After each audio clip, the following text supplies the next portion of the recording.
Olá, alunos de gestão da produção. Estamos agora retomando os conteúdos, que foram encerrados até o tema 5, depois veio a prova. Semana passada foi feriado e agora estamos voltando com o tema 6, que é a contribuição japonesa ao sistema de produção. Tá? A gente, quando fala em qualidade total, e esse tema teve um apogeu na década de 90 e passou a ser uma exigência para toda a fábrica no mundo inteiro a partir desse momento. Então, na década de 2000, quando se falava em qualidade total, não era mais nenhum tipo de diferencial, já era uma exigência que as empresas tinham que ter para poder atender ao mercado internacional. Tá? O mercado externo hoje não aceita nenhuma empresa que não tenha a certificação de qualidade que é representada na ISO 9000. Tá? Então, esse processo ele se dá a partir do início das contribuições japonesas, que vão iniciar, é um processo que se inicia no pós-guerra, no pós-Segunda Guerra Mundial.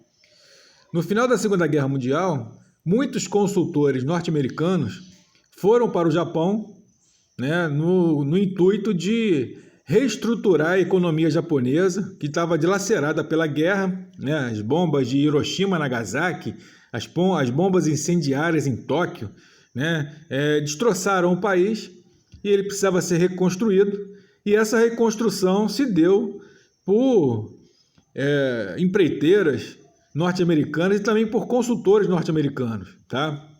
E esse processo se deu com o nome de gestão pela qualidade total. Tá? Então, a contribuição japonesa surge com esse contexto, de dar um foco muito grande à qualidade. Você sai daquele paradigma da produtividade, a busca pela eficiência que o Taylorismo, que o Fordismo colocava, o Taylorismo e o Fordismo vão colocar, tá? A busca pela eficiência, pela produtividade, tema até que nós vimos no tema 4, tá? E passa agora a adotar políticas voltadas para a melhoria da qualidade, tá? Entendendo a qualidade total como um contexto amplo.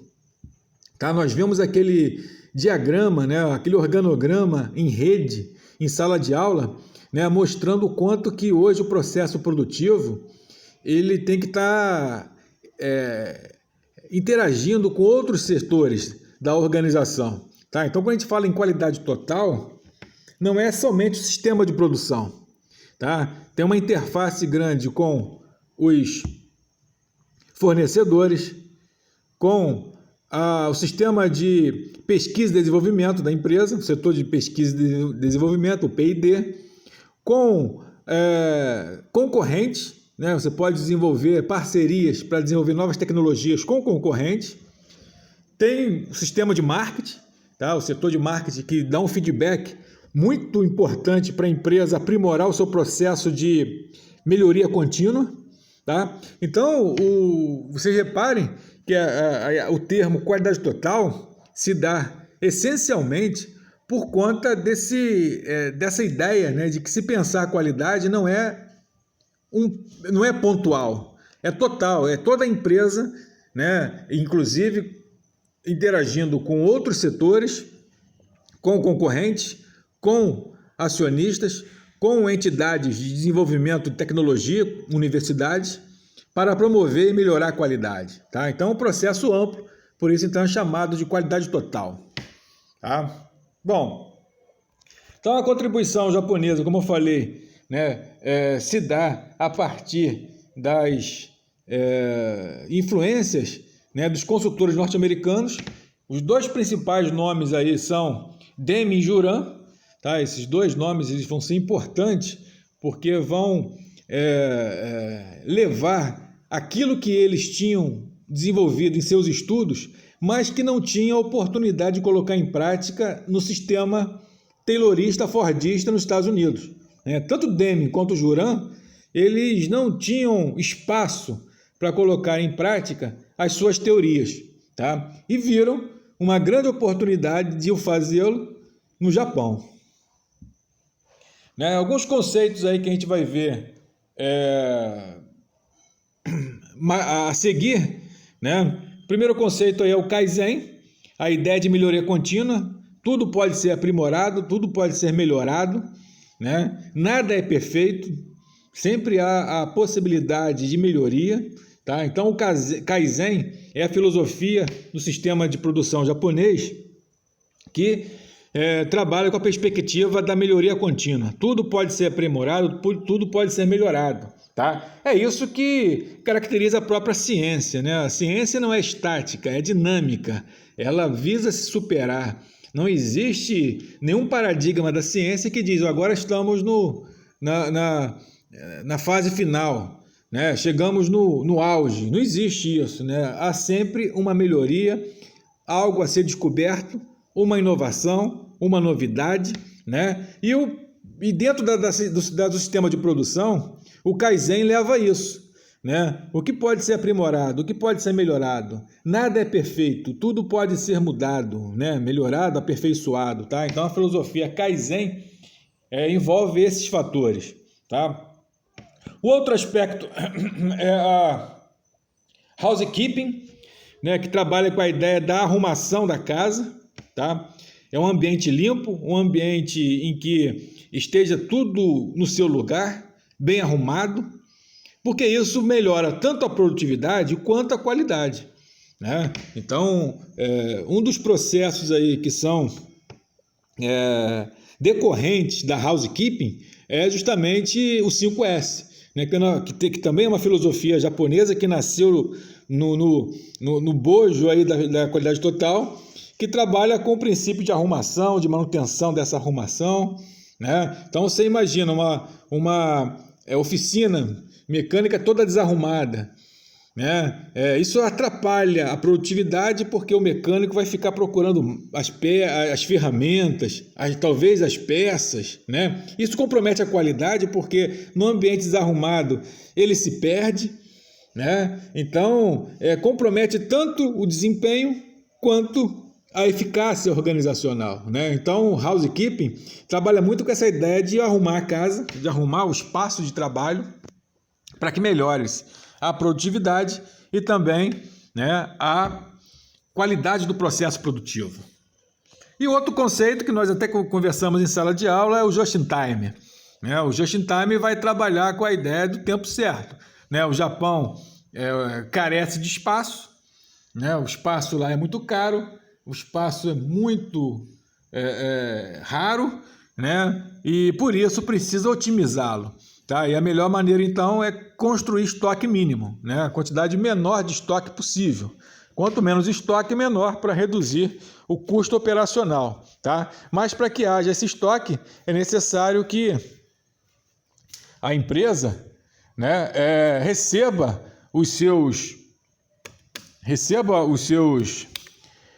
insumos, né, a sua matéria-prima no tempo certo, tá? Então, o conceito aí de just in time é entregar a matéria-prima no tempo certo, né? Evitando que haja um estoque muito grande. Então, na medida que vai chegando lá no estoque mínimo, né, no estoque de segurança, o fornecedor já é acionado, né, e ele então entrega, né, abastece a fábrica de acordo com a sua necessidade, tá? Então, são 3 conceitos aí que são oriundos da qualidade total. Então, né, a ideia do Kaizen que a gente veio falando, né, é a frase aí de Aristóteles, né, só fazemos melhor aquilo que repetidamente insistimos em melhorar.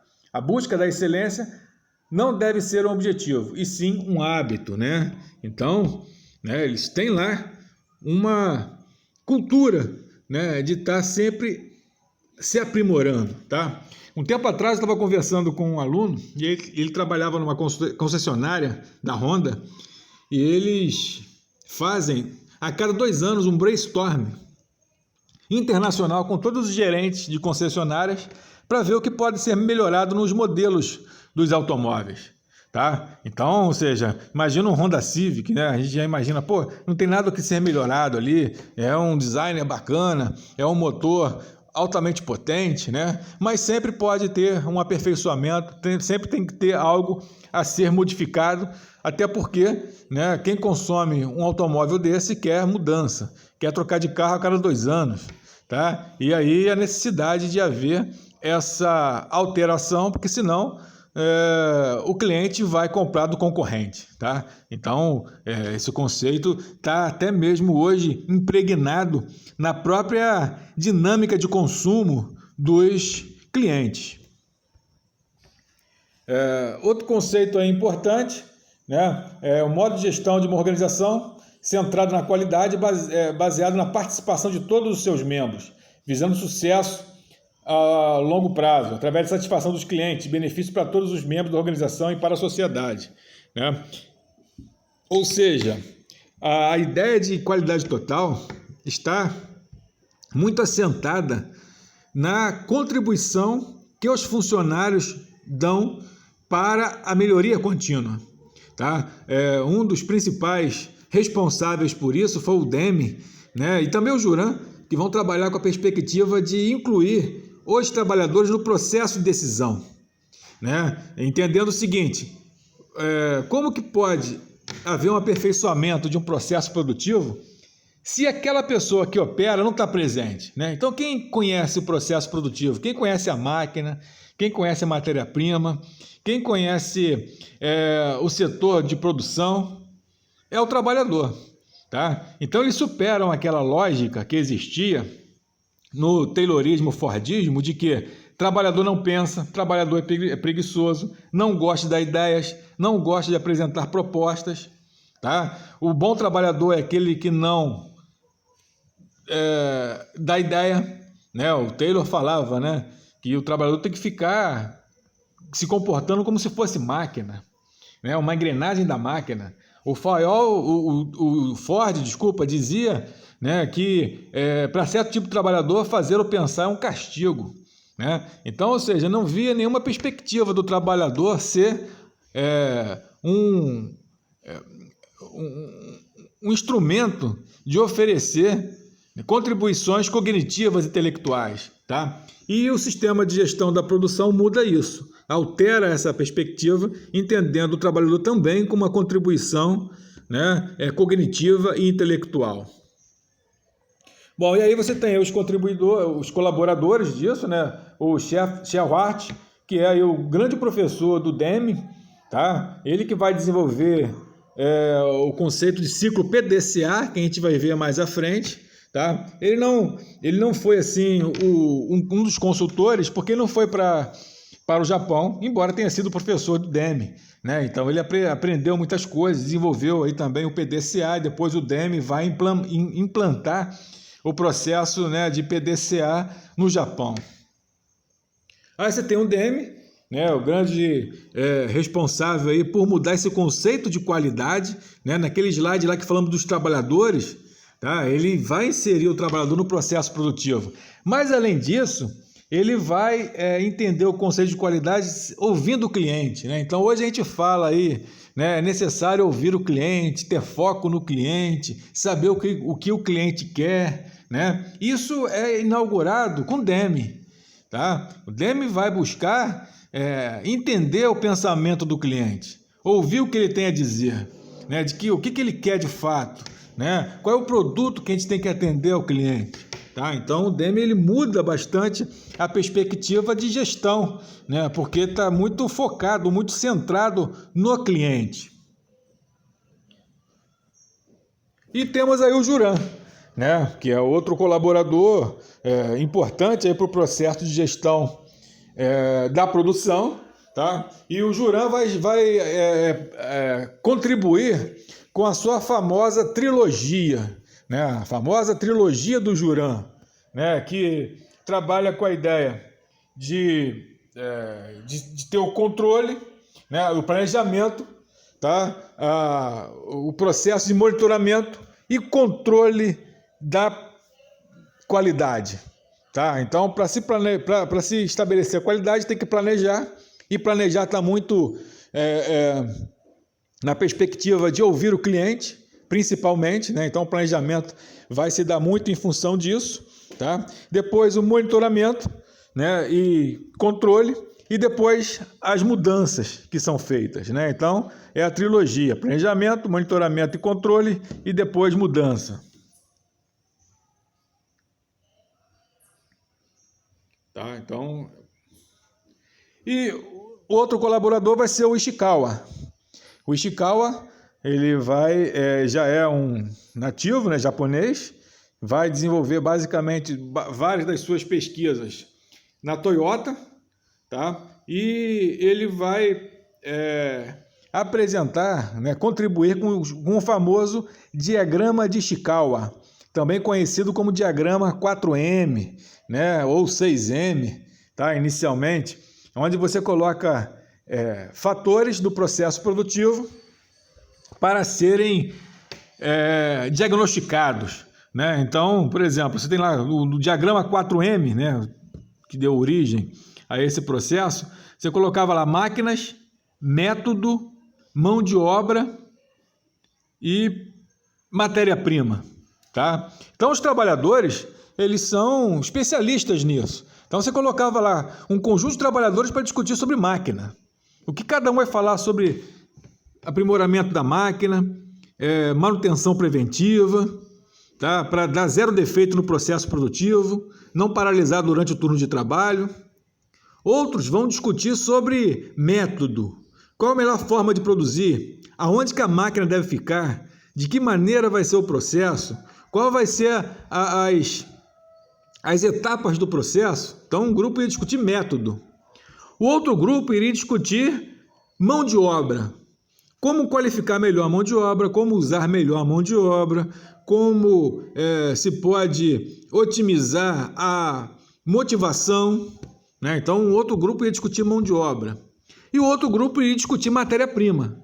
Como usar melhor a matéria-prima, de que maneira aproveitar ao máximo essa matéria-prima, qual fornecedor oferece a matéria-prima mais efetiva, tá? Então, o outro grupo iria discutir só matéria-prima. Então, né, o Ishikawa, ele cria um sistema em que agrupa-se por tarefas, por atividades, e eles vão, né, desenvolver, aprofundar esses temas, tá? Então, foi uma grande contribuição no sentido de criar um método de participação dos funcionários no processo decisório da empresa, tá? Então, eles participando de maneira mais ativa.